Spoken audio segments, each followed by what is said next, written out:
భగవన్నామ స్మరణకు మించిన సాధన మరొకటి లేదని శాస్త్రాలు చెబుతున్నాయి. హిందువులకు ఉన్న 7 కోట్ల మహామంత్రాలలో 2 అక్షరాల రామమంత్రానికి ఉన్న విశిష్టత మరే మంత్రానికి లేదు. రామమంత్రం అత్యంత శక్తివంతమైంది.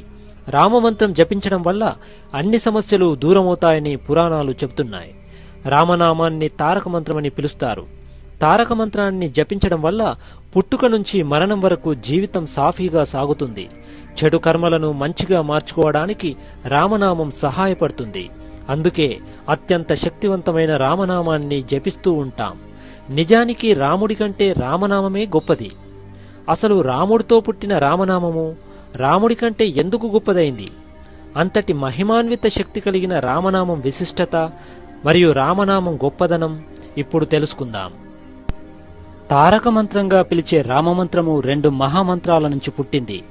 ఓం నమో నారాయణాయ అనే అష్టాక్షరి మంత్రంలో రా అనే అక్షరము జీవాక్షరం. అలాగే ఓం నమః శివాయ అనే పంచాక్షరి మంత్రంలో మా అనేది జీవాక్షరం. అంటే ఈ 2 మంత్రాలలో జీవాక్షరాలు తొలగిస్తే అర్థం ఉండదన్నమాట. అందుకే ఈ 2 మంత్రాల నుంచి తీసిన రా మరియు మా అనే అక్షరాల ద్వారా రామ అనే నామం వచ్చింది. ఈ 2 అక్షరాలు గనక లేకపోతే ఆ 2 మహామంత్రాలకు విలువ ఉండదు. అందుకే ఈ 2 జీవాక్షరాల సమాహారంగా రామ అనే నామము లేదా మంత్రం పుట్టింది. ఓం నమో నారాయణలో రా, ఓం నమః శివాయలో మా అనేవి జీవాక్షరాలు. అందుకే శివకేశవుల అత్యంత శక్తి కలవడం వల్ల రామ అనే మంత్రము అత్యంత శక్తివంతమైంది. అందుకే ఈ మంత్రాన్ని హరిహరతత్వం కలిసిన మహామంత్రమని పిలుస్తారు. అసలు రాముడి కంటే రామనామం ఎందుకు గొప్పదైంది? ఇది తెలుసుకోవాలంటే ఈ కథ విందాం. లంకపై దండెత్తడానికి రాళ్లతో సముద్రంపై వానరసేన వారధిని నిర్మిస్తారనే సంగతి మనందరికీ తెలిసిందే. అయితే రాయిపై రామ అని రాసి నీటిలో వేయడం వల్ల ఆ రాయి పైకి తేలుతూ ఉంది. ఇదంతా చూస్తున్న శ్రీరాముడికి తన పేరు రాసిన రాయి తేలుతూ ఉంది కదా, తానే రాయి వేస్తే అనే ఆలోచన వచ్చింది. తనకు వచ్చిన ఆలోచనతో రాముడు ఒక రాయి తీసి సముద్రంలోకి విసిరాడు. కాని ఆ రాయి సముద్రంలో మునిగిపోయింది. అప్పుడు రాముడు ఆశ్చర్యపోయాడు. తాను వేసిన రాయి మునిగిపోవడంతో రాముడు వెంటనే తన పక్కన ఉన్న హనుమంతుడిని అడిగాడు. అప్పుడు హనుమంతుడు, రామ అనే మంత్రం రాసిన రాళ్లే పైకి తేలుతాయి, మీరు వేసిన రాయిపై రామనామం లేదు కదా, అందుకే మునిగిపోయింది అని హనుమంతుడు వివరించాడు. ఇలా రాముడి కంటే రామనామం ఎంతో బలమైంది, శక్తివంతమైంది మరియు విశిష్టమైనదని భావించడం మొదలుపెట్టారు.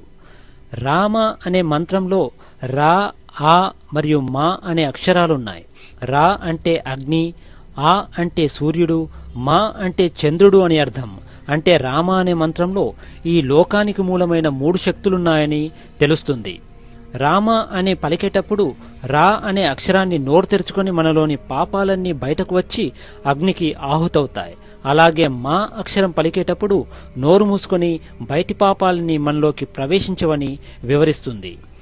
రామ రామ రామ అని 3 సార్లు జపం చేస్తే విష్ణు సహస్రనామం చేసినంత ఫలితం లభిస్తుంది. శ్రీరామ జయరామ జయ జయ రామ అనే 13 అక్షరాల నామమంత్రం.